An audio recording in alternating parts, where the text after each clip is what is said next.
Bienvenue au troisième séminaire de cette saison du laboratoire Art et Époque. Voilà,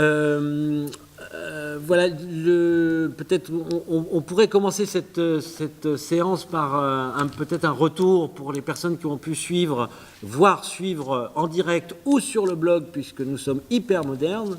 Il y a un blog, peut-être Céline, tu peux rappeler le... Il faut parler dans le micro. Oui, ce serait bien. Notre speakerine. Donc Céline, je te passe la parole. Merci Nicolas. L'heure et la... Oui, lors du programme. Le blog www.laboratoire-art et époque en un seul mot, .wordpress.com.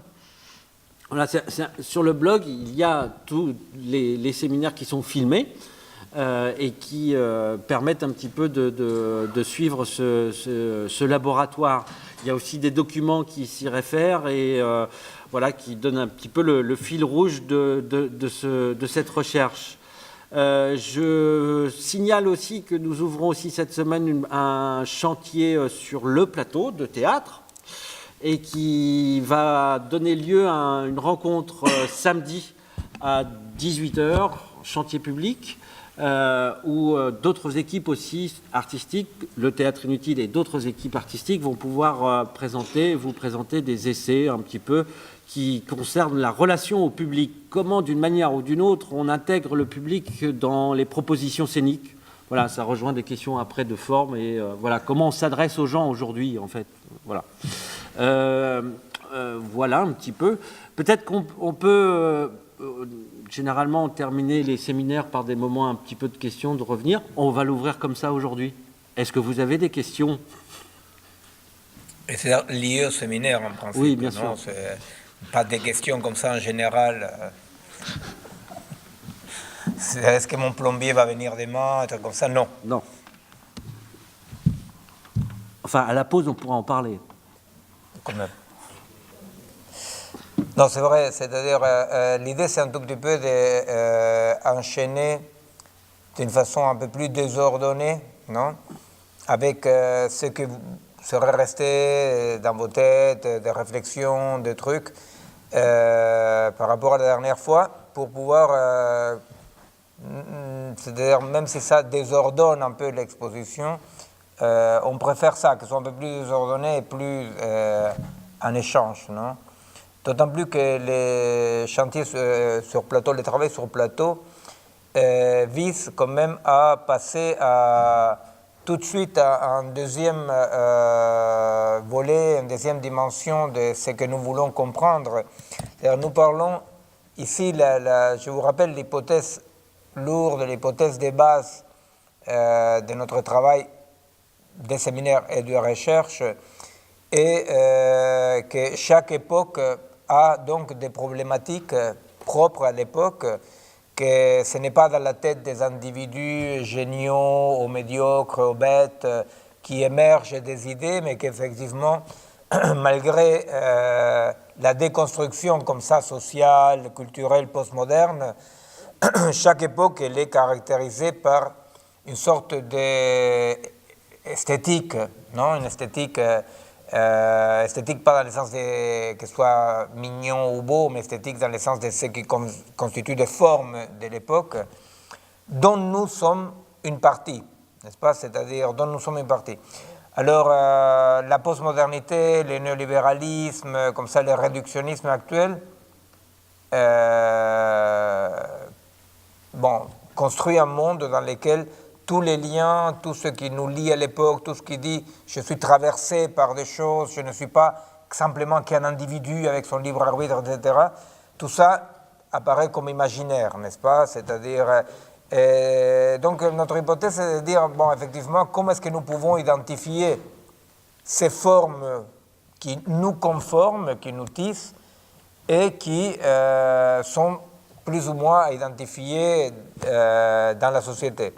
Alors, le travail de plateau est un travail dans lequel il ne s'agit pas d'illustrer les propos du séminaire, il s'agit d'en parallèle travailler la question de la dissolution des formes postmodernes, néolibérales, etc.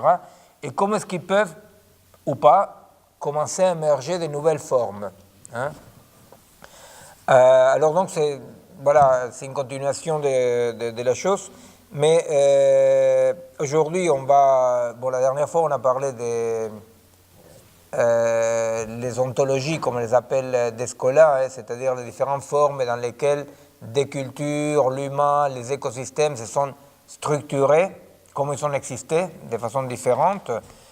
Et aujourd'hui, on allait vers la construction, la production, dès l'époque de ce que Michel Foucault appelle l'époque de l'homme, ou ce qui est plus connu comme la modernité, etc. Bon. Ce qui serait intéressant, comme dit Nico, c'est de commencer maintenant par quelques questions qui traînent, ou des interventions qui traînent, et là-dessus, on va en brancher avec la continuation. S'il y en a des questions, je sais pas.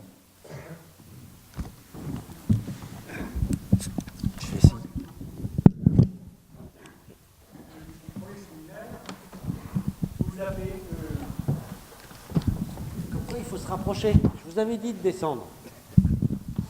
Ah, on ne fait jamais assez ce qu'il dit Nico, c'est dingue.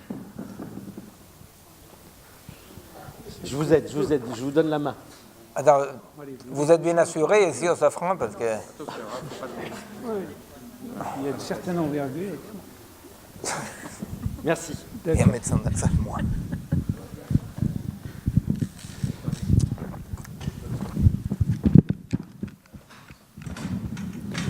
Donc, au cours de la première séance, pour présenter certains facteurs de notre époque, vous avez présenté et opposé deux modèles de régulation.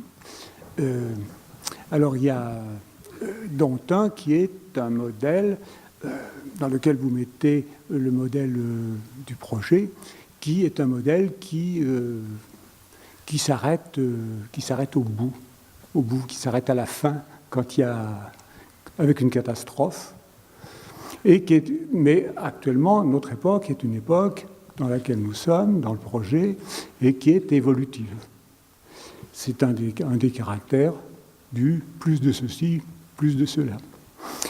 Et puis, vous avez aussi présenté comme un aboutissement le fait que nous allions être immortels, que nous sommes potentiellement immortels, donc que nous sommes dans un stade fixe, enfin un stade, est-ce que c'est un stade achevé, est-ce que c'est un stade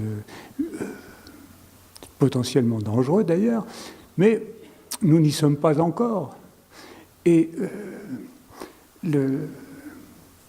ce caractère fixé, pas fixe mais fixé, d'être immortel, il entre ici comme une perturbation parce que vous dites d'autre part, nous sommes dans notre évolution entrés dans l'Anthropocène, c'est-à-dire aussi une phase extrêmement dangereuse, mais c'est embêtant de postuler cet état fixe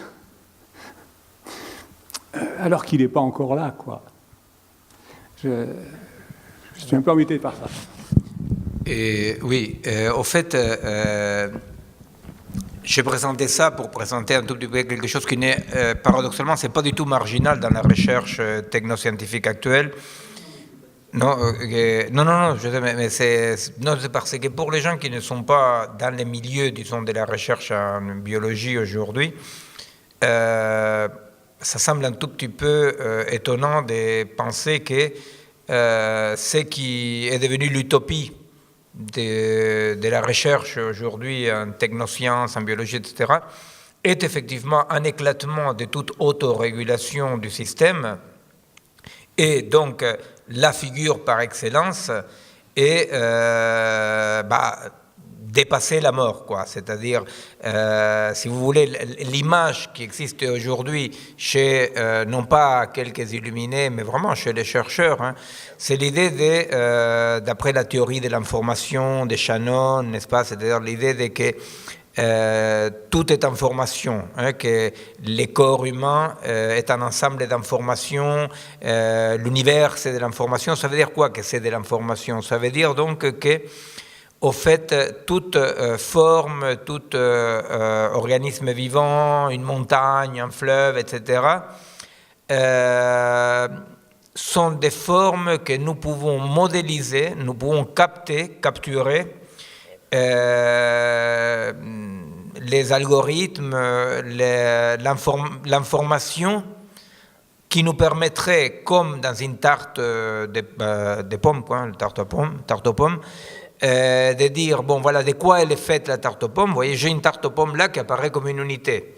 Or, quelqu'un, non, il suffit que ce soit une cuisinière, quoi, un cuisinier, il dit, bon, mais en fait, ta tarte aux pommes, elle a l'air là d'un truc, un ensemble comme ça, mais elle est faite de ci, ça, ça, ça et ça.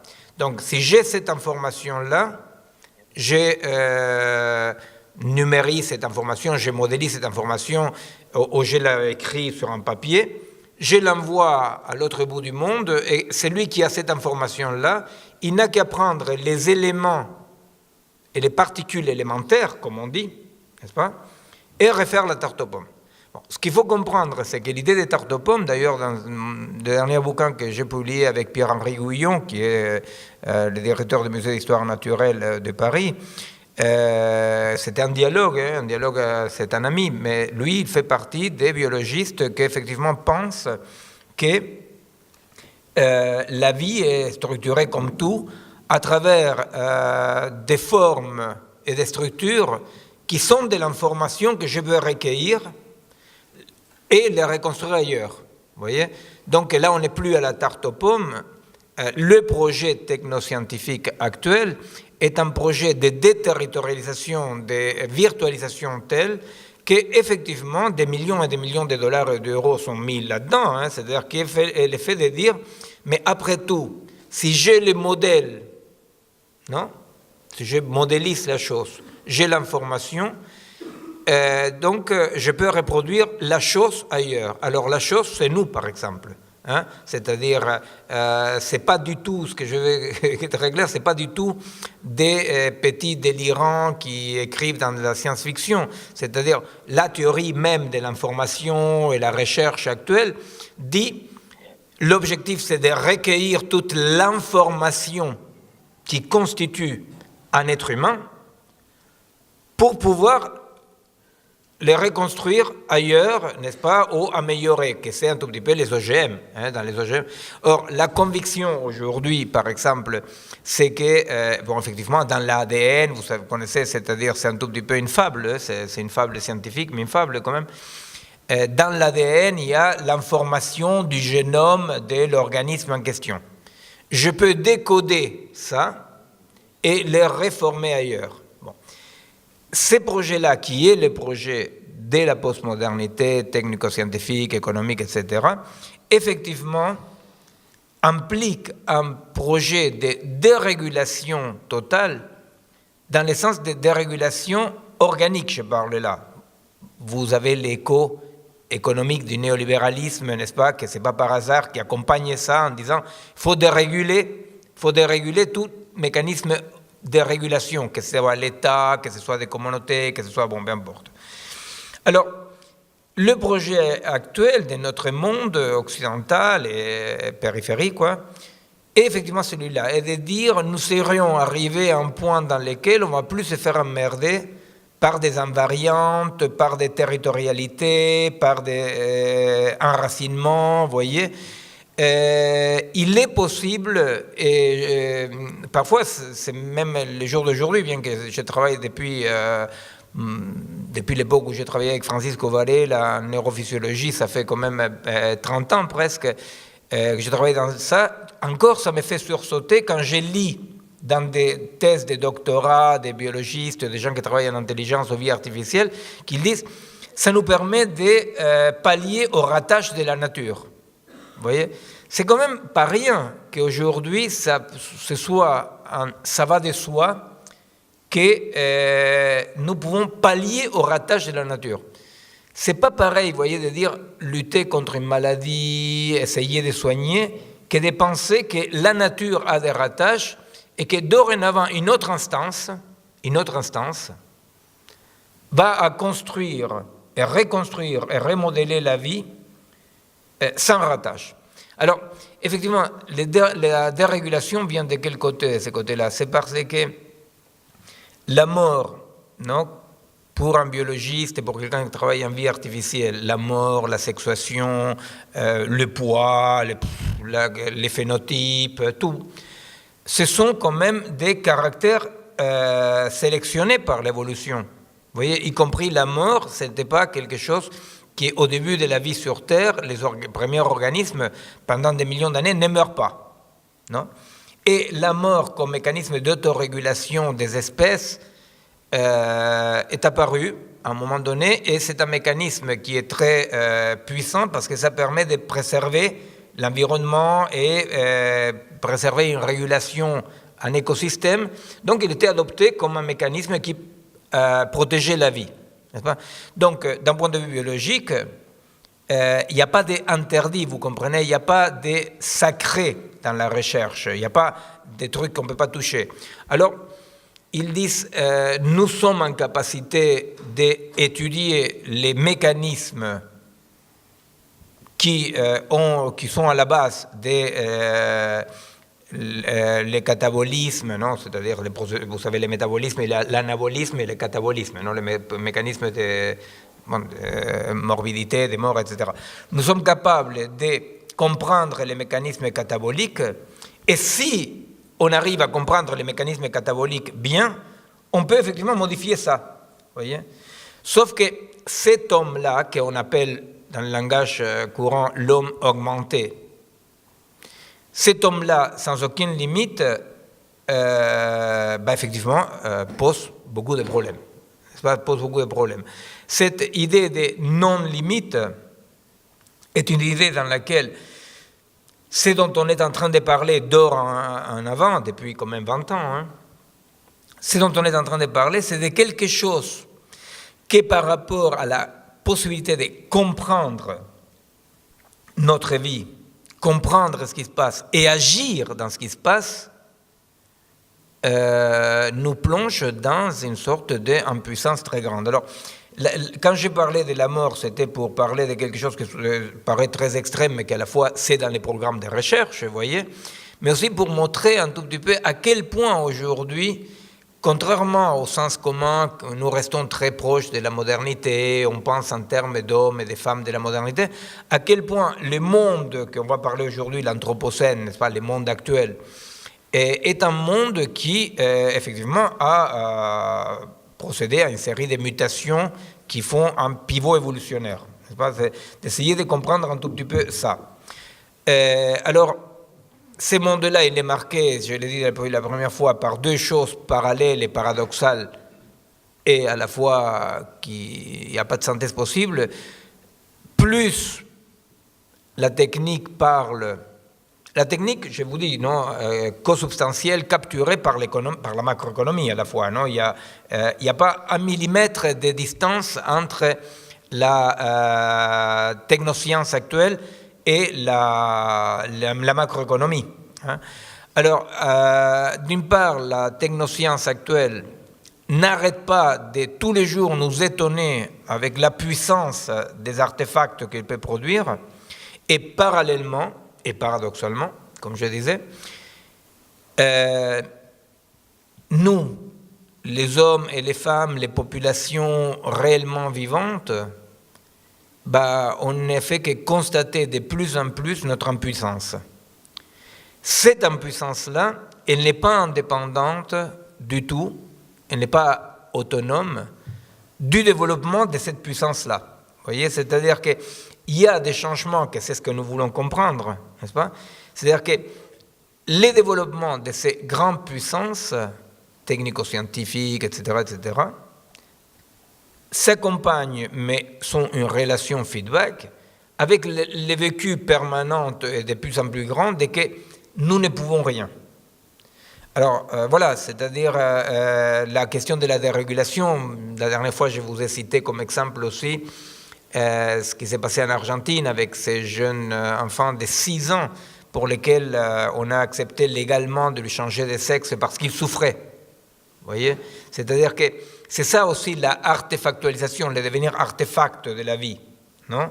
Que c'est ce qu'on va étudier, c'est ce qu'on va étudier. Pour le moment, on ne fait que présenter ça. Hein. C'est-à-dire on monte petit à petit avec des allers-retours. Mais l'artefactualisation de la vie, c'est petit à petit que la technique et une vision du monde technique et économique grignote les constellations complexes du vivant.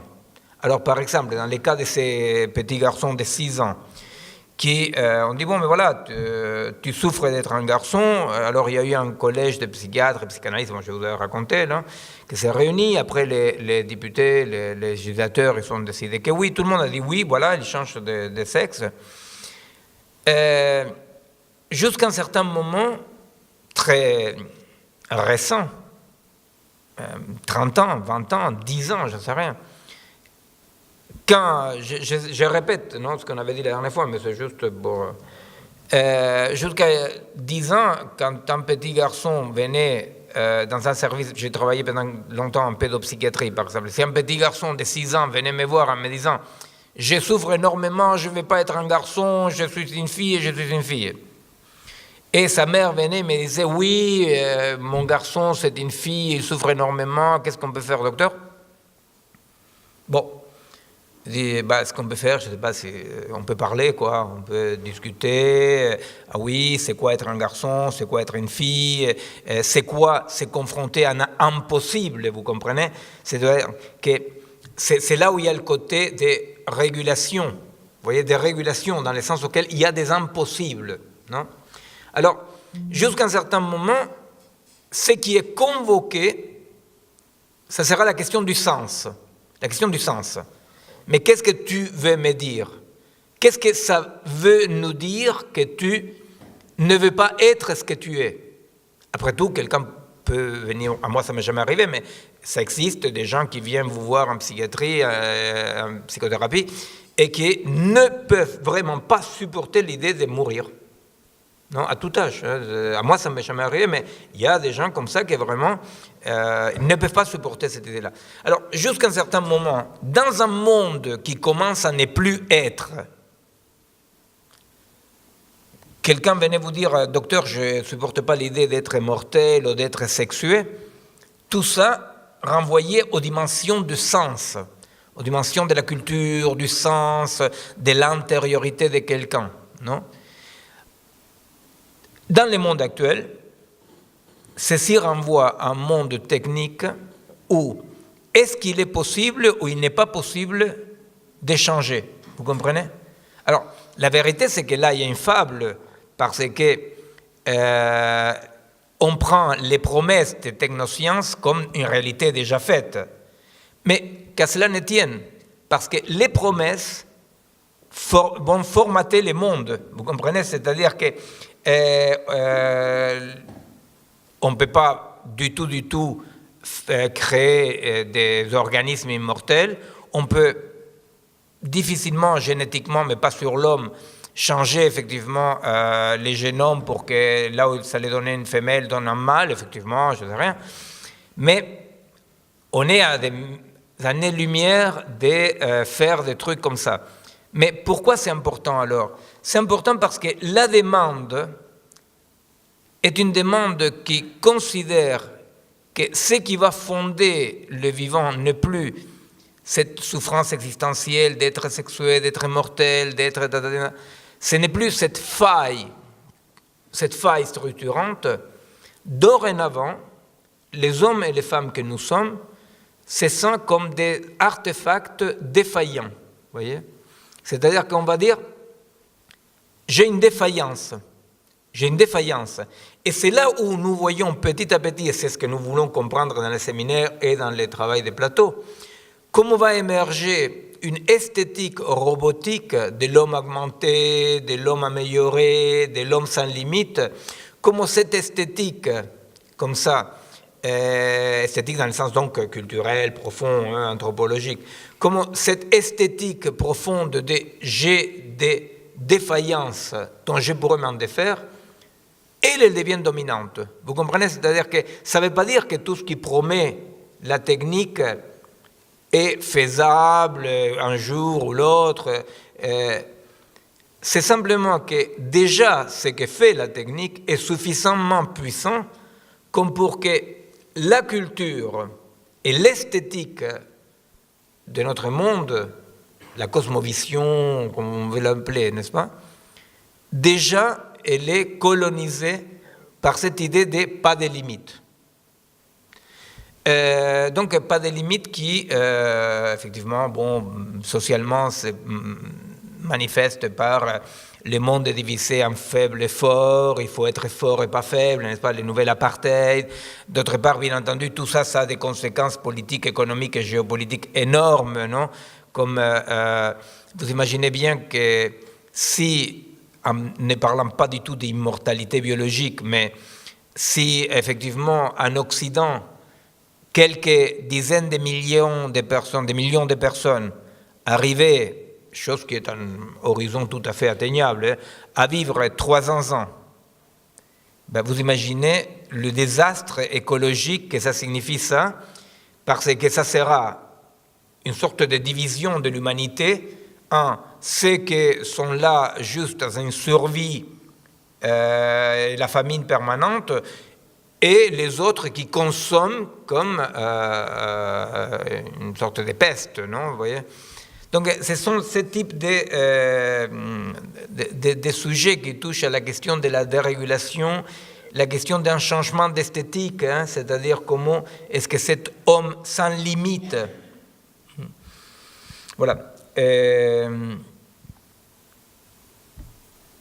C'est pour parce que je pense quand même qu'il faut régulièrement un peu remettre les choses en ordre, parce que comme effectivement nous partons aujourd'hui, on repart sur des trucs un peu plus anthropologiques de l'époque, parfois c'est important de recadrer, mais pourquoi on parle de ça, n'est-ce pas, pourquoi on parle de ça?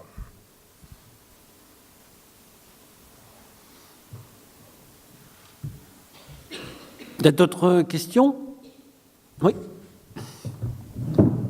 Je pense qu'il va falloir descendre.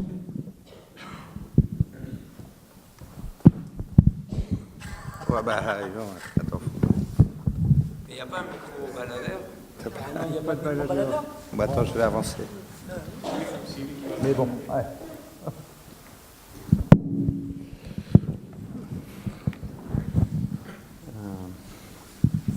Oui, je pensais à la tarte aux pommes, qui peut devenir parfois une tarte tatin.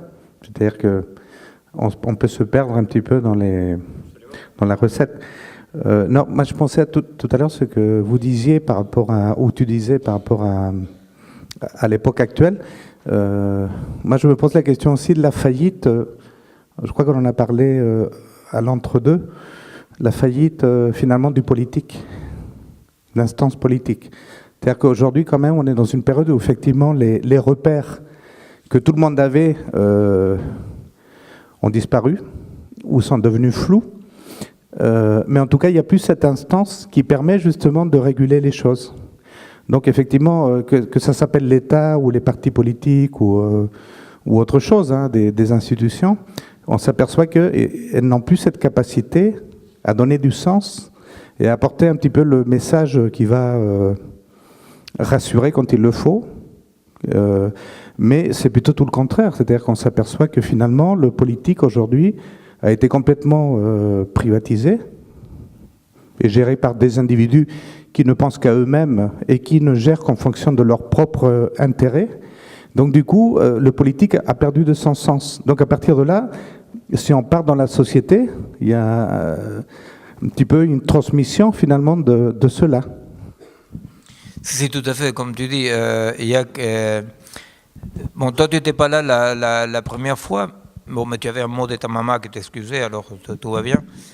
Mais, au fait, nous sommes partis de cette... il y a un article là-dessus dans le blog, non nous sommes partis un tout petit peu d'un manifeste de ce qu'on appelle les groupes de 10, dans lesquels il y a, entre autres, Edgar Morin, Michel Rocard, des personnalités comme ça, hein, c'est-à-dire qu'à un moment donné, ils se disent la complexité du monde actuel est telle que le politique, il est dépassé. Alors donc, dans ces manifestes des groupes de 10, il y a quelque chose qui est vrai, c'est-à-dire que la complexité est une éruption historique, anthropologique, majeure, sociale majeure, c'est-à-dire culturelle. C'est vrai que la complexité, comme Edgar Morin lui-même la présente, c'est une irruption, c'est une rencontre, c'est pas un modèle, on se trouve avec une complexité. Bon. Alors, un modèle complexe d'un point de vue épistémologique, d'un point de vue de la science des modèles, etc., de la connaissance, un trait fondamental de la complexité, c'est que la complexité, si j'accepte, non, et difficilement je pourrais faire autrement, que nous vivons dans un monde qui est devenu très complexe, non compliqué mais complexe, il y a deux traits de la complexité qu'il faut tenir en compte. Un, la complexité reste opaque, au moins en bonne partie opaque, y compris pour les habitants du système complexe. C'est-à-dire que dans la complexité, il y a l'éruption historique de la complexité implique quand même un coup d'arrêt, pour l'idéal des Lumières, tout idéal des Lumières ou d'une rationalité sans limite, que ce soit Kant, Descartes, etc. Parce qu'il va dire, et là on reconnaîtra Heisenberg et tous les trucs sur la physique à la fois, hein, mais bon, il va dire, dans un système complexe, et nous sommes donc dans un système complexe, socialement parlant, il y a de non connaissables que ce n'est pas de l'ignorance, vous comprenez? C'est-à-dire qu'il y a un angle mort avec lequel il faut faire. Vous voyez? Quelque part, vous voyez, c'est-à-dire Sartre, quand il dit « on s'engage toujours dans un certain niveau d'ignorance », ça veut dire ça. Vous voyez, ça voulait dire « je ne peux pas, pour m'engager », et là en parlant d'engagement politique, non, je ne peux pas, pour m'engager, réclamer une clarté totale de où je vais, comment je vais, pourquoi je vais. Il y a une partie des paris, n'est-ce pas? Donc voilà. Donc la complexité 10, le groupe de 10, signifie qu'on ne peut pas voir clair. Et donc on ne peut pas l'orienter, on ne peut pas polariser un ensemble complexe, on ne peut pas l'orienter, on ne peut pas l'ordonner. Vous voyez? Pourquoi? Parce qu'effectivement, structurellement, il y a des angles morts, des incertitudes, des non-prévisibilités, etc. Très bien. Et d'autre part, l'autre point important pour comprendre de quoi on parle quand on parle de complexité, qu'on n'est pas en train de parler des complications, dans un système complexe, la complexité n'est pas toute représentable. Vous voyez, c'est-à-dire qu'il y a quelque chose de la complexité qui échappe structurellement à sa représentation. Bon. Alors le groupe de 10, après d'avoir expliqué ça, avec lequel, grosso modo, tout le monde est d'accord, c'est un constat malheureux, en partie, effectivement, c'est-à-dire, si en partie des paris, ça veut dire qu'on ne peut pas être sûr, quand on s'engage, de qu'est-ce qui va venir après, n'est-ce pas? D'un point de vue politique, par exemple, ça exige, pour nous, les militants politiques, dont je fais partie, de trouver une autre façon d'agir, n'est-ce pas? C'est-à-dire il y a une éthique qui ne peut plus être une éthique téléologique, une éthique dans laquelle le futur, la certitude d'un futur X me garantit mon geste. Vous voyez? Il y a une partie dans laquelle je ne sais pas trop. Donc ça oblige à trouver une autre éthique de l'engagement, une autre pratique de l'engagement. Mais eux, ils disent, étant donné la complexité telle qu'elle est, voilà, dorénavant, c'est aux scientifiques de s'occuper des problèmes politiques. Et ça part d'une idée de réductionnisme à la fois, vous voyez, c'est-à-dire, et ils disent, et à juste titre, hein, c'est-à-dire, mais qu'est-ce qu'il peut savoir un député qui est inquiet pour sa réélection permanente et par les statistiques, non, les sondages, et par les sondages en permanence, qu'est-ce qu'il peut savoir, lui, sur les OGM, sur les nanotechnologies, sur les changements climatiques, vous voyez, c'est-à-dire que ce n'est pas des gens bêtes, les gens du groupe de 10, ils disent des choses très très importantes, ils disent, effectivement, qu'est-ce que vous voulez qu'ils sachent, un mec qui est en train de voter quelque chose sur les gaz de schiste, sur les changements climatiques, qu'est-ce que vous voulez qu'ils sachent les députés? Alors ils disent, il faut arrêter avec cet imaginaire-là, qui est un imaginaire, comme tu dis, du sens, le sens de l'action sociale, de l'agir. Il dit, il faut arrêter avec cet imaginaire-là, il faut laisser de façon réductionniste, donc ceux qui connaissent ponctuellement les trucs, s'occuper de ça. le b.a.-ba, la base de notre travail ici, est justement lancer une recherche à travers laquelle nous disons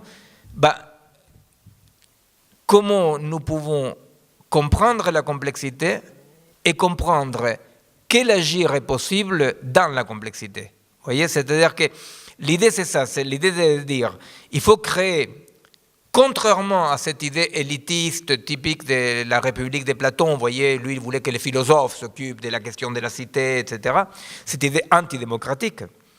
Alors, une chose, effectivement, c'est vrai qu'aujourd'hui, défendre une démocratie sans la repenser est impuissant.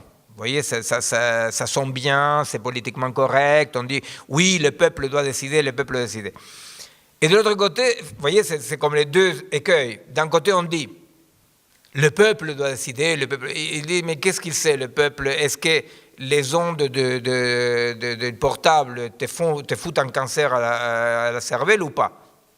On vote. Moi, je pense que oui, moi, je pense que non. Vous voyez, c'est-à-dire. Alors, d'un côté, effectivement, une sorte de démocratie purement quantitative est quelque chose qui nous conduit droit au mur. Et de l'autre côté, quoi? Alors, donc, c'est aux scientifiques de s'occuper de l'avenir du monde. Bon, alors, le pari, qui est un pari d'éducation populaire à la hauteur de notre époque, pour le dire comme ça, est de créer des lieux comme celui-ci, dans lesquels, à des niveaux différents, un niveau public, un niveau entre deux, un niveau de groupe de recherche, un niveau de... Bon, voilà. On crée des lieux dans lesquels on essaye de comprendre la complexité articulée au désir d'en agir. N'est-ce pas? Et alors, effectivement, de ce point de vue-là, il s'agit de repenser les politiques, non pas dans l'impuissance dans laquelle ils voient les groupes de 10 ou les élitistes. Les groupes de 10, quand même, la particularité des groupes de 10, c'est qu'ils sont des gens de gauche, des gens progressistes, des gens honnêtes qui disent ça. Mais la vérité, c'est que tous les traders, tous les scientifiques, tous les techniciens sont convaincus de ça et ils disent les gens ne comprennent rien, nous on continue.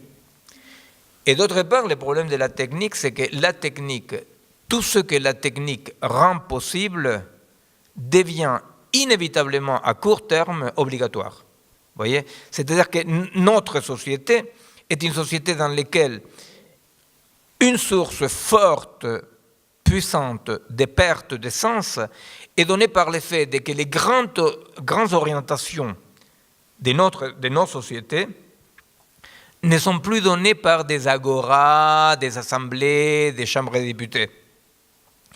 Les grosses orientations de notre société, les plus lourdes, les plus de base, sont données tout bêtement par des foyers technico-économiques qui produisent des choses, et ce qu'ils produisent, en créant de nouveaux possibles, ces nouveaux possibles ne sont jamais des nouveaux possibles au service optionnel de l'individu.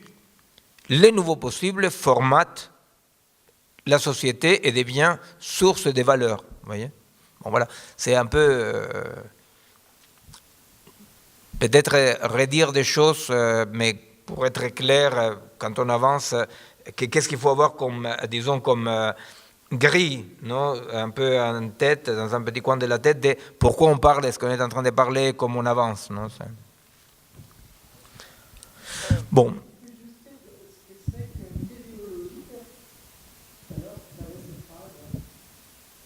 Téléologique, écoute, c'est un mot que j'ai entendu, je vais le placer dès que je pourrai, et là j'attendais que personne me pose la question, je n'ai aucune idée.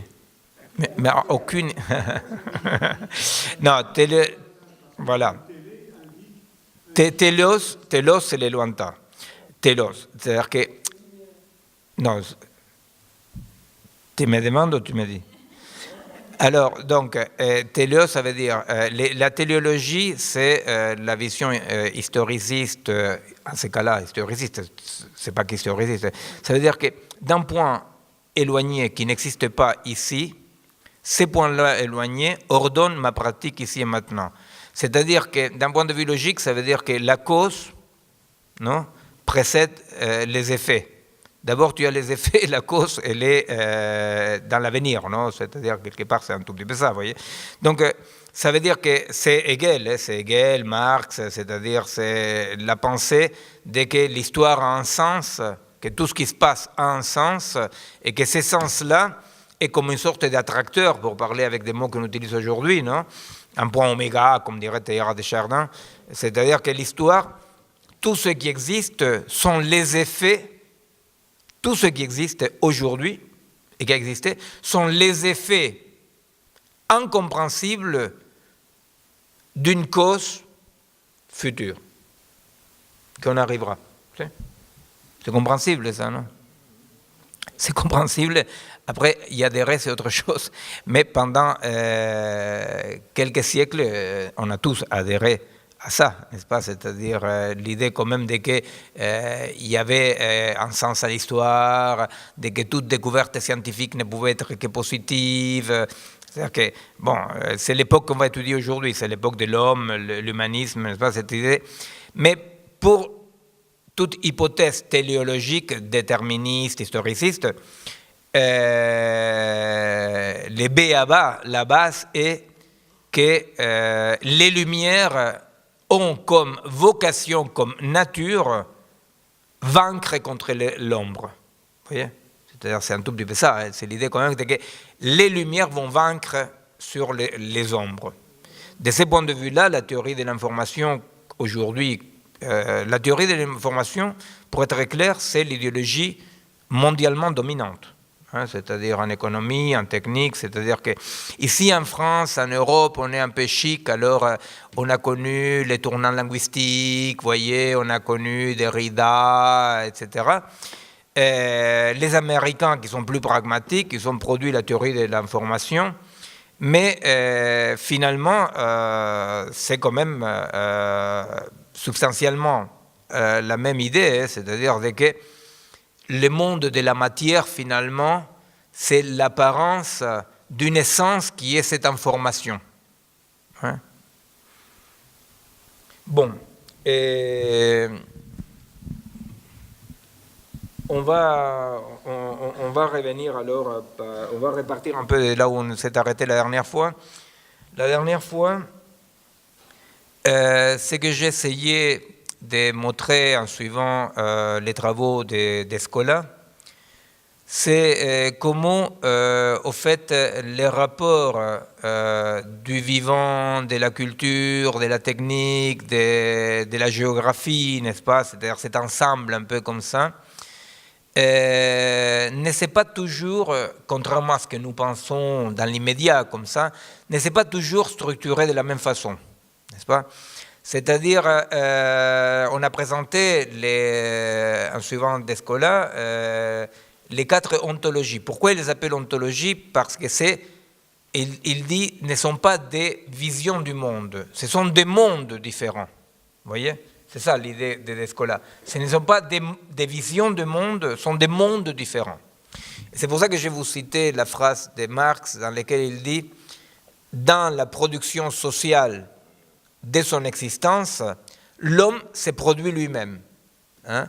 Ce qu'il dit Marx là-dedans, c'est que l'homme, l'individu, n'est pas quelque chose qui existe de façon abstraite, toujours les mêmes, à lui-même, égal à lui-même, etc., mais que dans la production sociale, la production technique, la production culturelle, la production scientifique, etc., je sais rien, l'homme que nous sommes va sculpter le réel et il sera sculpté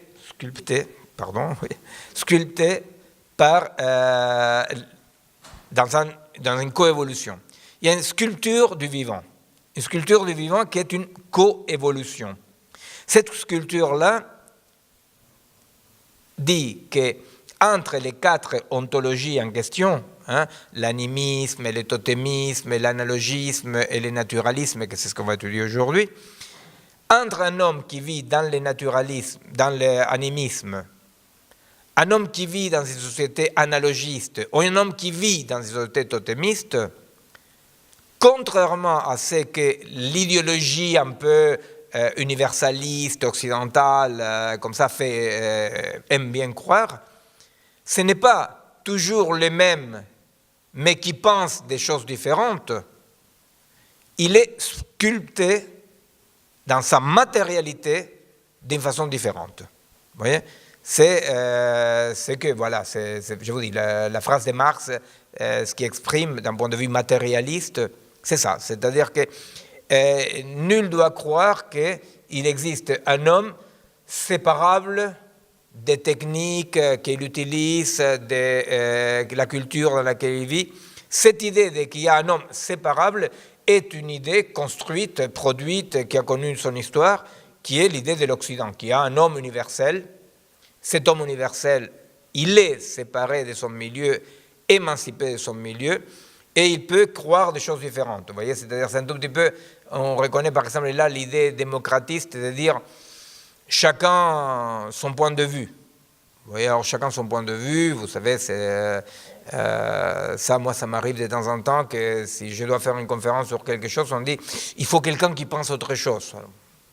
Alors, pourquoi pourquoi? Ah, parce que il faut toujours deux cloches. Alors, ça fait toujours plaisir de se faire traiter de cloches. Mais effectivement, c'est l'idée un tout petit peu de... Vous savez, c'est une blague qui faisait Groucho Marx, non? L'autre Marx dont je parlais, c'est Karl. Hein? Non, parce que les nouvelles générations... alors, Groucho Marx, il dit le journal d'Anne Frank, c'est de très mauvais journalisme parce qu'il manque le point de vue du SS. Vous voyez? Bon, ça, c'est une réalité. Aujourd'hui, en Argentine, au Chili... c'est pas rare qu'à la télévision, on amène un ex-résistant à la dictature torturé et un tortionneur. Et parce que, vous comprenez, on est en démocratie, alors quand même, chacun son truc. Bon, voilà. Alors, effectivement, cette idée de matérialiste, objectif, dit... le rapport qu'une culture développe avec son environnement, avec son corps, avec ses techniques, avec tout, va sculpter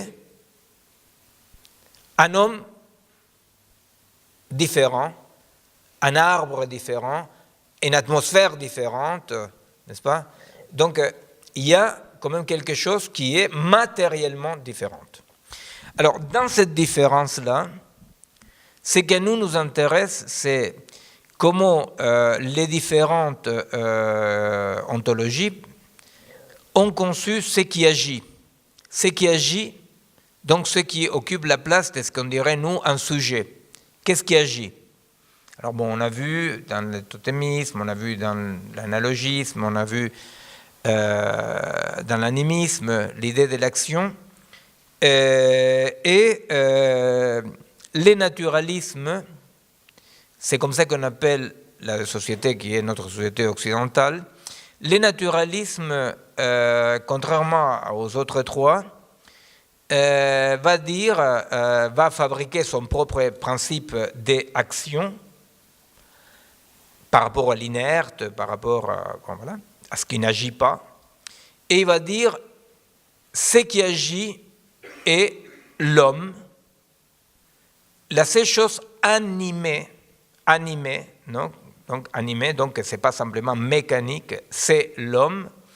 Et l'homme a face à lui la nature, c'est pour ça que ça s'appelle naturalisme, parce que la société occidentale est celle qui va inventer le concept de nature.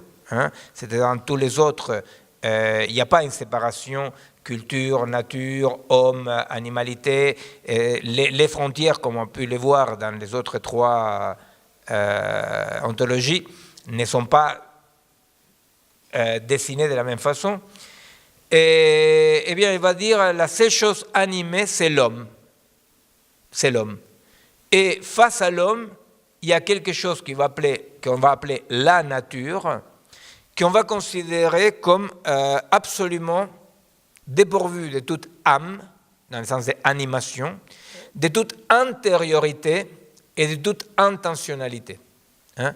Alors, dans l'idée d'antériorité et intentionnalité, qui est l'idée même d'un organisme, Vous vous rappelez, je vous racontais l'anecdote un peu bête, mais bon, le jeune gars qui est dans le métro, se reçoit un super coup de la porte du métro, parce qu'il s'était assis avec les jambes un peu écartées, comme ils font les jeunes mâles de l'espèce humaine pour montrer qu'ils sont virils et féconds. Et alors, il s'est assis comme ça avec les jambes bien écartées, et boum, la porte du métro lui file un sacré coup.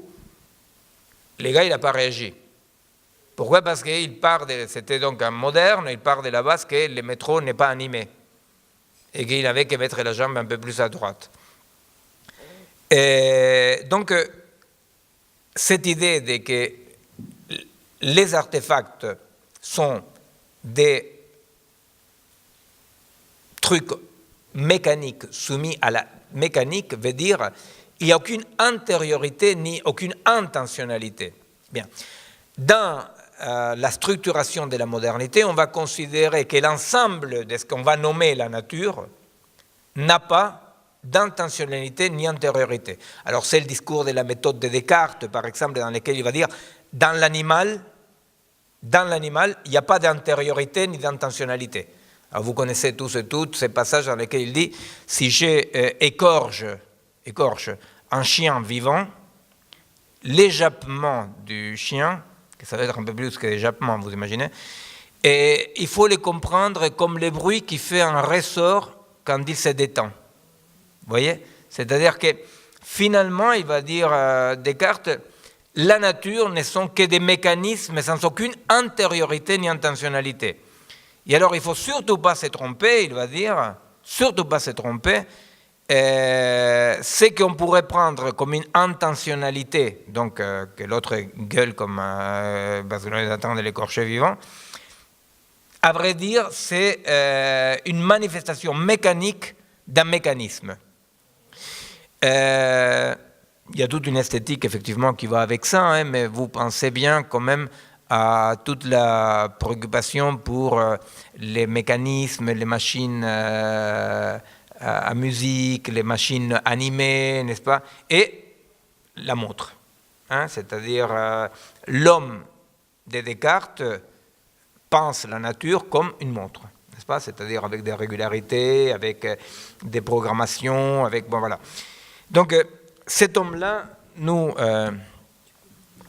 vas-y. Ah, attends, garde, c'est là, oui voilà. Là, par exemple, tiens, moi j'ai toujours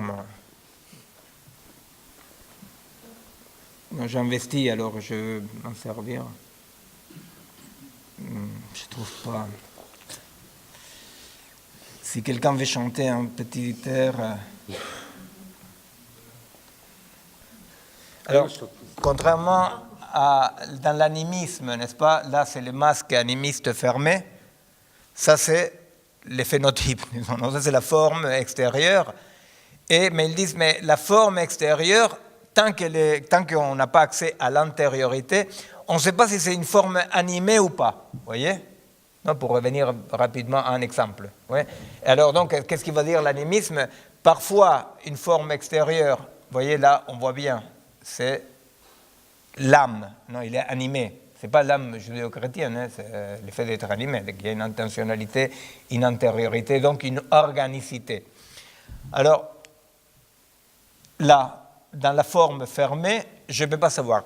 La forme fermée, pour les cultures animistes, peut être, par exemple, un être humain, comme je vous disais la dernière fois. Vous voyez, c'est-à-dire que quelqu'un qui vit dans une ontologie, une culture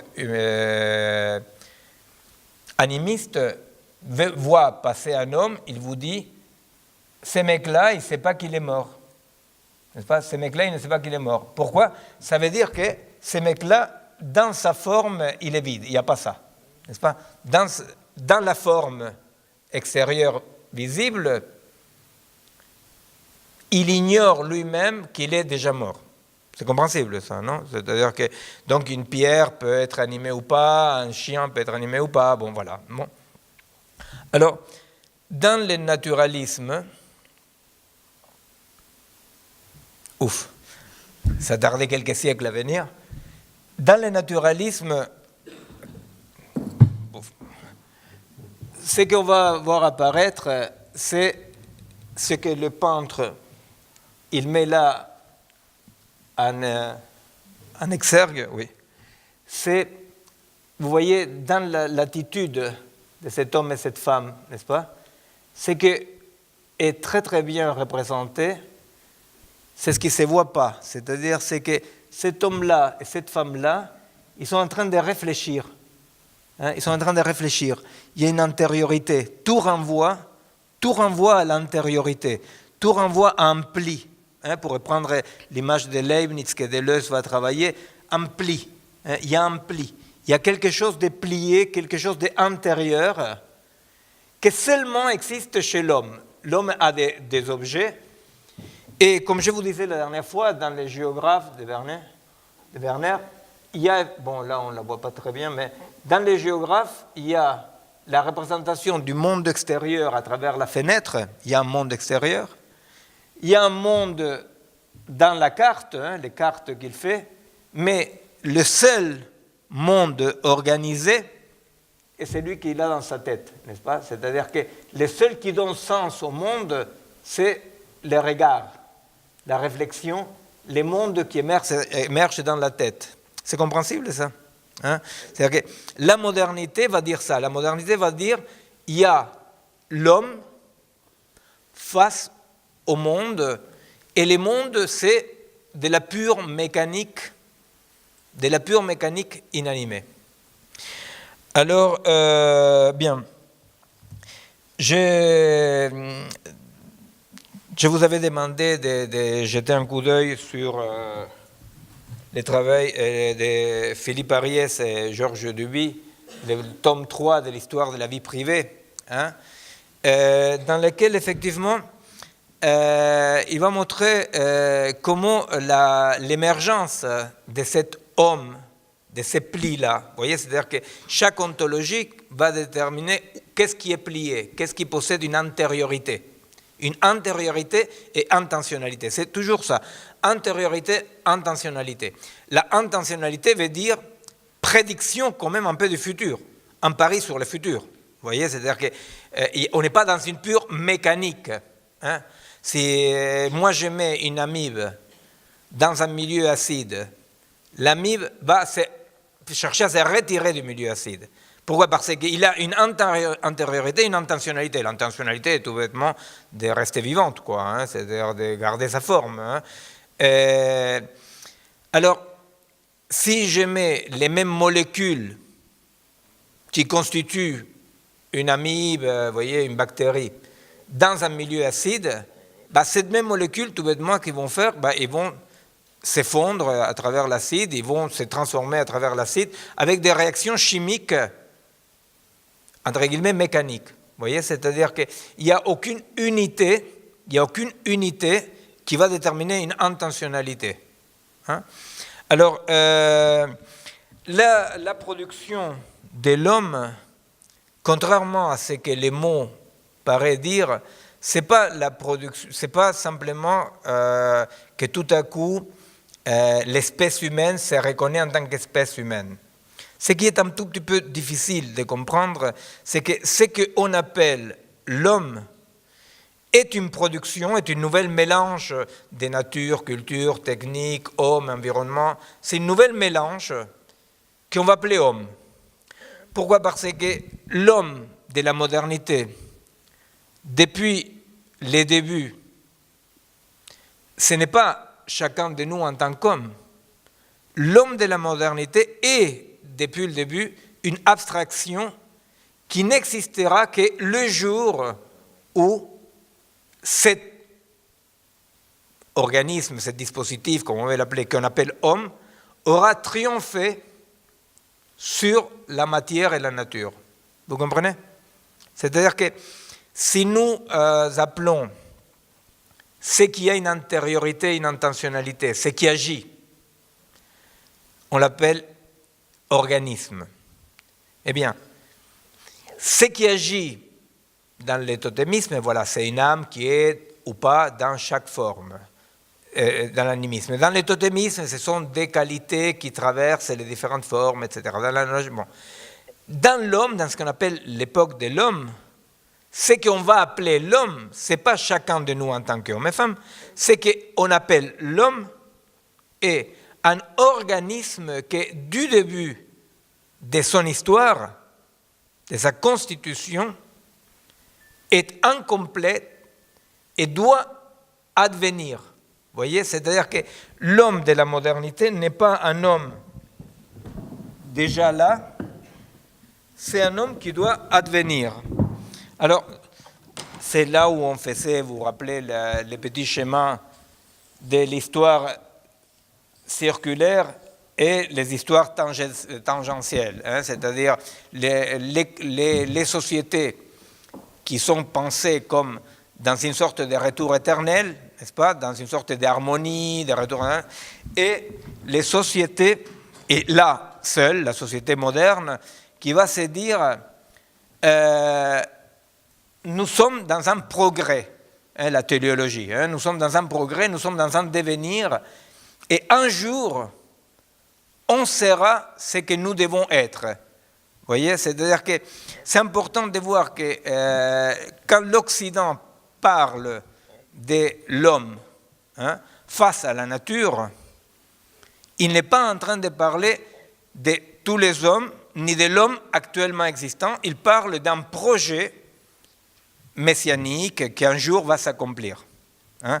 Alors, je vous citais la dernière fois, ce n'est pas tous les hommes, et par exemple dans cette montée, hein, vers le point oméga, dans cette montée, un homme occidental, par exemple, se trouve là, un homme africain se trouve là, vous voyez, et c'est un tout petit peu l'humanisme, l'émergence de la philosophie humaniste, de la pensée humaniste. Effectivement, à un moment donné, va se manifester dans ce que je citais la dernière fois, la controverse de Valladolid, vous vous rappelez, dans laquelle le Vatican disait les Indiens sont des animaux, non, donc s'ils sont des animaux, sont comme les chiens de Descartes, quoi. Hein, donc on peut faire ce qu'on veut parce qu'ils sont des mécanismes, sont des agrégats mécaniques. Et le Fray Bartolomé de las Casas, il dit non, ce sont des humains, Et alors il y a une controverse, voilà, une jute qui gardait la forme moyenâgeuse. Vous savez, dans la jute moyenâgeuse, la force qui arrivait à vaincre, si elle arrivait à vaincre, ce n'était pas par hasard, c'était parce qu'elle avait été choisie par Dieu. Vous voyez, c'est le jugement de Dieu. C'est le jugement de Dieu. C'est-à-dire, c'est pour ça que dans les jutes, par exemple, entre chevaliers, etc., celui qui gagne ne gagne pas simplement parce qu'il est plus fort. Il gagne parce qu'il y a une raison qui le fait gagner, une raison divine. C'est pour ça que dans les jutes, quand la controverse, qui était une forme donc moyenâgeuse qu'on trouve dans le début de la modernité, dans les controverses, il y a deux théologiens de l'Église, un débat contradictoire, c'est-à-dire celui qui gagne, c'est Dieu qui le fait gagner. Bon, alors Dieu fait gagner Fray Bartolomé de las Casas, et donc les Indiens, nos compatriotes indiens, et tout à coup, hop, ils ont été promus humains, mais ils gagnent avec un mais, qui est celui dont je vous parlais la dernière fois. Fray Bartolomé de las Casas dit les Indiens sont des humains, mais l'humanité non accomplie. Vous comprenez? C'est-à-dire, il manque un chouïa. Alors donc, la controverse de Valladolid, qui est hyper importante dans la formation de l'idéologie occidentale, mais hyper importante, n'est-ce pas, va fonder un humanisme qui va devenir la légitimation du colonialisme. Vous voyez? Pourquoi? Parce que du coup, les hommes qui sont là, vous voyez, Fray Bartolomé de las Casas, il est là, par exemple, et Sepúlveda est là, et Tupac Amaru, il est là, par exemple, non? Les Indiens sont là.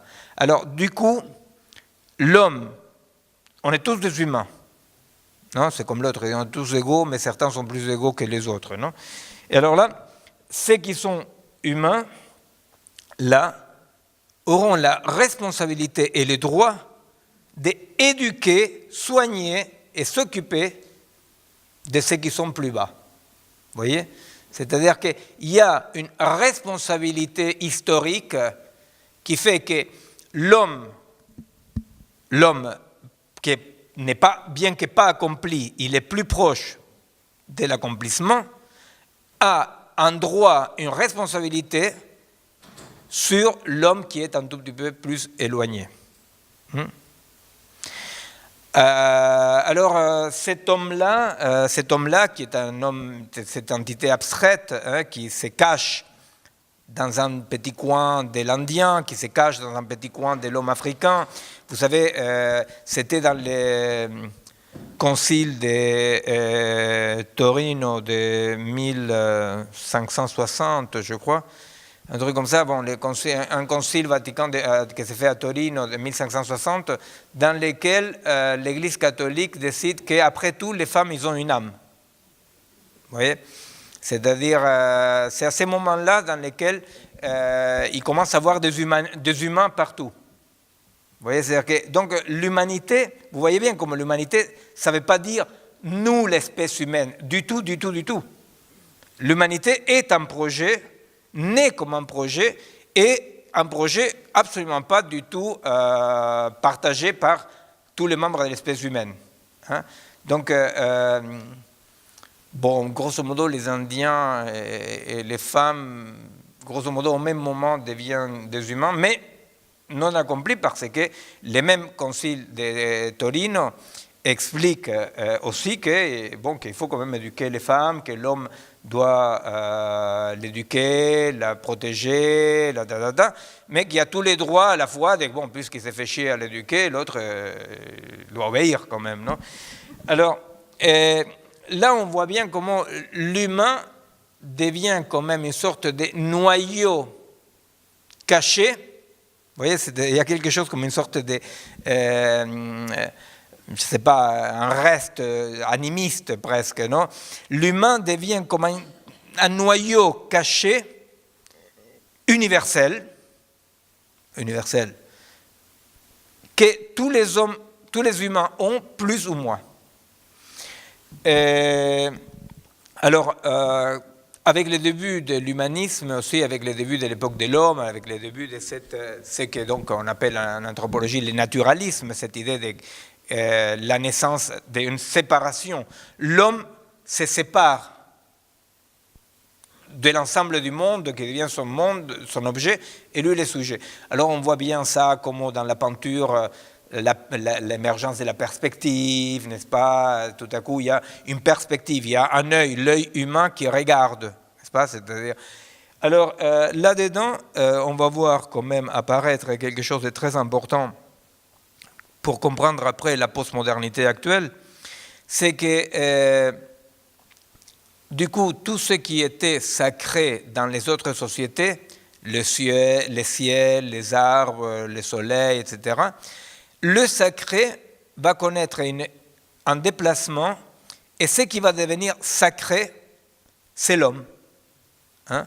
C'est-à-dire, il y a une sacralisation de la société, qui est très important pour comprendre la politique pendant la modernité, parce qu'effectivement, on va considérer que tout ce qui touche à la société humaine et aux humains n'est pas du même type de ce qui touche à la nature ou aux animaux, etc. Alors, un exemple de ça, ça le donne la question de la torture. Non? On en avait parlé. Non?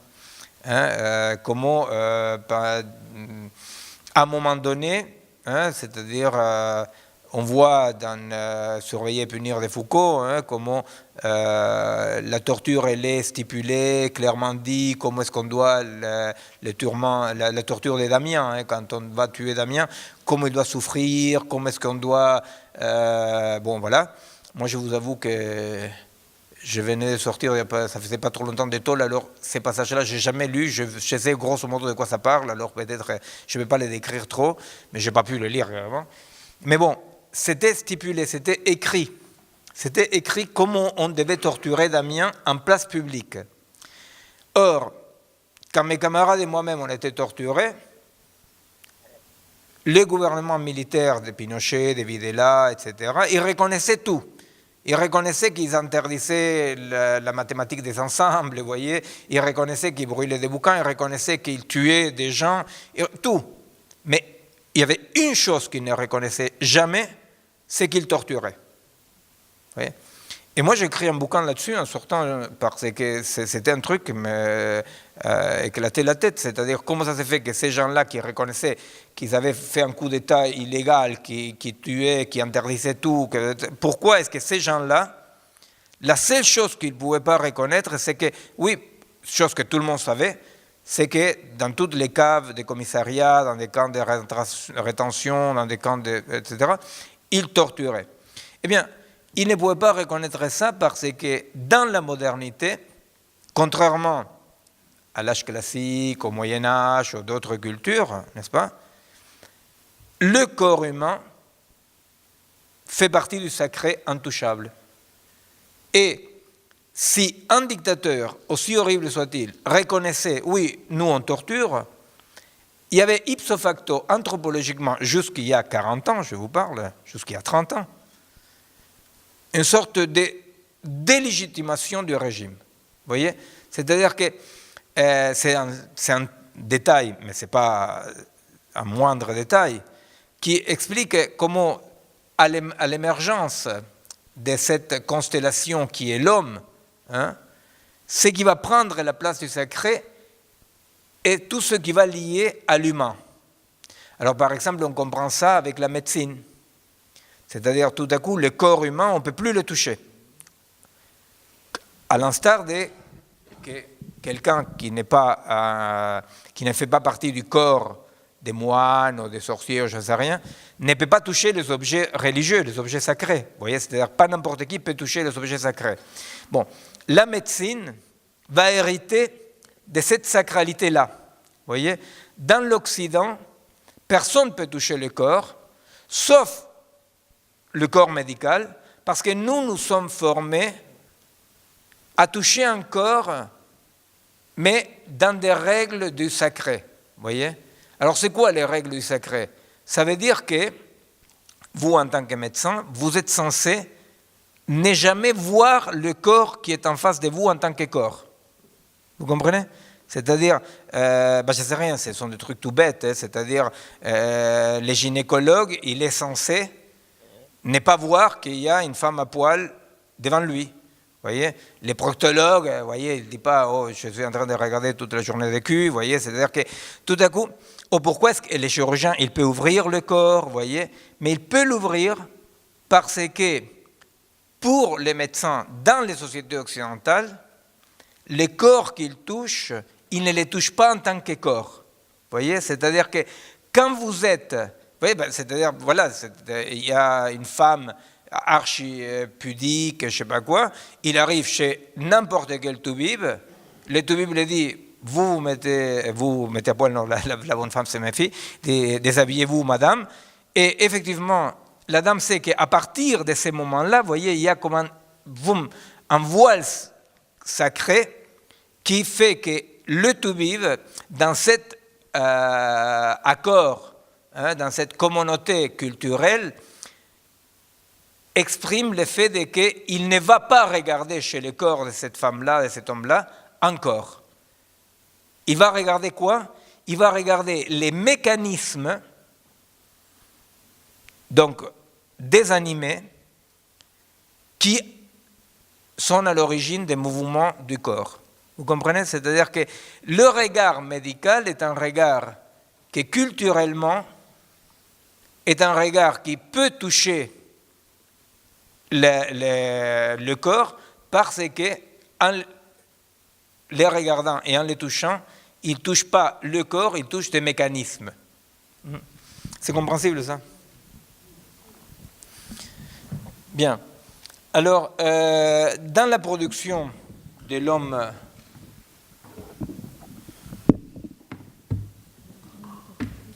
Oui. Alors, cet homme-là, je vais vous lire un petit passage là des Descartes. Non, cet homme-là, Descartes, il va dire, un esprit agissant dans un corps adulte et sain non, pour dire qu'est-ce que c'est l'homme, non, pour lui. Jouit de quelque liberté de penser à d'autres choses que celles que l'essence lui offre. Vous voyez, c'est-à-dire que ce qu'on va appeler l'homme, hein, cet esprit de l'homme, s'il est sain, il va penser à autre chose que ce que l'essence lui propose. Avoir faim, avoir des désirs, chaud, froid, vous voyez, c'est-à-dire qu'on voit cette image de l'homme, qui est un homme qui se déterritorialise du corps. Et l'expérience nous apprend qu'il n'y a pas pareille liberté dans les malades, dans ceux qui dorment, ni dans les enfants, et même qu'elle disparaît ou devient moindre dès que l'âge avance. Vous voyez? C'est-à-dire que ce qu'on va nommer homme est quelque chose qui n'existe donc pas tout à fait accompli chez l'Indien, chez l'Africain, mais que même, attention, parce qu'il dit Descartes, ce dont on est en train de parler, c'est d'une instance qui n'existe pas ni quand on dort, ni chez l'enfant, ni chez les malades, ni chez la personne qui vieillit. Pourquoi? Parce que dans cette guerre que l'homme, donc maintenant, en tant que ses projets abstraits, dans cette guerre que l'homme occidental mène contre le réel, la nature, la matière, l'enfant, il est trop encore matière, le malade, il est trop envahi par la matière, donc son souci, sa pensée, il est trop sollicité par la douleur, la maladie, et la personne vieillissante parce que l'amoindrissement de ses fonctions corporelles font que, là encore, la matière regagne de l'espace. Alors avant la pause, je voudrais juste montrer deux choses pour revenir tout à l'heure. Au fait, ce que je voulais que vous lisiez, mais je voulais toujours que vous lisiez chez Duby et Ariès, parce que c'est un travail fantastique, c'est comment, petit à petit, l'Occident va produire des comportements qui vont faire que l'homme occidental puisse avoir un vécu apparemment délirant, vous voyez, dit comme ça, mais un vécu d'éloignement de son corps. Voyez. Donc, Paul Ariès, il va expliquer, et lui, il explique là, par exemple, l'importance qu'il y a eu. Non, moi, je ne vais rien dessiner là. Et je vais dessiner autre truc dans un petit moment. Et je ne veux pas qu'il soit frustré quand même. Et, par exemple, tout l'apprentissage d'apprendre à manger avec des couverts. Pourquoi les couverts? Parce qu'effectivement, malheureusement, cet homme occidental si supérieur à l'Indien et à l'Africain et à la femme devait manger comme les derniers des cochons, vous voyez, ils bouffaient quoi. Alors comment faire pour que cette fait de bouffer ne nous ramène pas à la matérialité, à l'animalité qu'on voulait oublier? Eh bien, on sophistique, on culturalise, on ritualise l'effet de manger. Vous voyez? Donc, les couverts ont comme objectif éloigner la bouffe des doigts et arriver à la bouche à peine comme, elle pourrait arriver à l'oreille ou à la poche. Vous voyez? C'est-à-dire qu'il y a un éloignement. Et vous voyez bien comment, dans ce qu'on va voir tout à l'heure, c'est qu'on appelle en biologie la production des reflets, des arcs reflets culturels, non? Comment petit à petit, les Occidentaux, on peut sentir comme un haut le cœur quand on voit quelqu'un qui bouffe avec les doigts. Vous voyez? Cet haut le cœur parle de cette culture, non, du vivant, qui fait que tout à coup, j'ai un réflexe réel, physiologique, face à quelque chose qui culturellement relève d'autres choses. Vous voyez, bon. Alors, Duby et Ariès vont parler dans les techniques d'éloignement du corps, de la danse, par exemple, le développement de la danse. Ils voient dans la danse, ce qu'on appelle nous la danse classique, aussi des pratiques très très poussées, des productions de cet homme qui arrive à vaincre le corps, hein, ce qui décrit Descartes. C'est-à-dire, vous imaginez, tout chez les danseurs ou les danseuses classiques renvoie au fait qu'ils sont au-delà de la loi de la gravitation universelle, du poids, des douleurs, des articulations. Vous voyez, c'est-à-dire que le danseur et la danseuse classique, dans tout ce qu'on appelle les archétypes de la danse, hein, eh bien, ces archétypes-là sont quoi? Sont des archétypes qui permettent pour les spectateurs de se réjouir ensemble de la victoire sur la lourdeur de la matérialité du corps. Hein? Pensez comme ça rapidement, hein, c'est-à-dire à tous les incroyables trucs à travers lesquels les danseurs classiques torturent leur corps et à quoi ça renvoie, hein? C'est-à-dire on s'émerveille de la légèreté, on s'émerveille de la élasticité. Vous voyez, c'est-à-dire on s'émerveille, non, dès qu'on a devant nous, en tant qu'homme de la modernité, on a devant nous la preuve d'un triomphe. C'est-à-dire que l'homme et la femme de la modernité qui regardent à l'opéra n'importe quel truc de danse classique partagent une sorte de messe, vous voyez, dans laquelle on se réjouit ensemble, combien même quand on va regarder, nous on est capable de faire absolument pas d'entrechat ou je ne sais pas quoi, mais on constate que c'est possible, vous voyez, c'est possible vaincre cette lourdeur. Alors, dans la production de l'homme de la modernité, il y a comme élément fondamental cette production des pratiques qui nous éloignent du corps, qui maîtrisent le corps, et la production d'une antériorité. Et alors donc, Duby et Ariès, ils parlent beaucoup là de l'importance dont j'avais déjà fait référence, à laquelle j'avais déjà fait référence, qui est de la parution de la pratique de la lecture en silence, la lecture silencieuse. Vous voyez ? Par rapport auquel il y a toute une différence entre les protestants, plus proches donc de la modernité, et l'Église catholique à l'époque très éloignée, hein, qui résistait avec une vision moyenâgeuse, n'est-ce pas? Et les catholiques ils vont dire non, nous on lit les Écritures en communauté. Et on se méfie beaucoup de celui qui lit en silence, parce qu'on n'en sait rien, qu'est-ce qui se passe chez celui qui lit en silence. Vous voyez? Et alors donc, il y a toute une guerre là qu'aujourd'hui, si on ne comprend pas ce qu'il y a derrière, on dit « oh, c'est tout à fait formel », et qui est très très importante parce que dans la production de l'homme de la modernité comme une antériorité, cette idée d'un jardin intérieur, un dialogue avec soi, vous voyez, c'est-à-dire chaque soi doit être une agora qui, avec une antériorité, qui regarde le monde, mais qui est un filtre entre moi et le monde. Effectivement, la lecture en voix basse occupe une place fondamentale et elle a à voir aussi avec ce que l'Église va voir comme très dangereux, qui est l'imprimerie. Hein. C'est-à-dire tout à coup, les textes imprimés vont être considérés par l'Église comme très très dangereux parce qu'ils disent si tout le monde peut lire tout, il n'y a plus aucun type d'autorité pour contrôler l'interprétation du texte. Vous voyez? Donc, il y a des textes là que Duby, si on a le temps, tout à l'heure je vous les cite, mais sinon vous pouvez les lire effectivement, en voix basse, et dans lesquels effectivement ils vont dire l'imprimerie, contrairement aux apparences, augmente l'ignorance. C'est exactement ce qu'on dit aujourd'hui par rapport à Internet. Hein.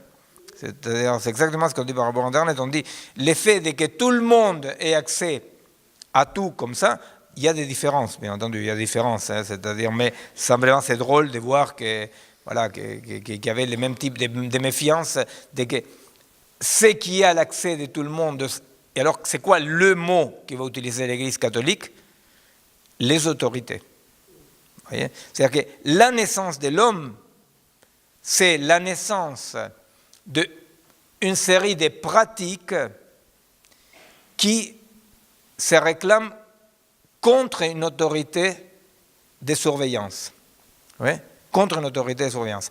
Ce sont la naissance des pratiques amoureuses, hein, c'est la naissance de l'amour en Occident, comme le livre de Rougemont,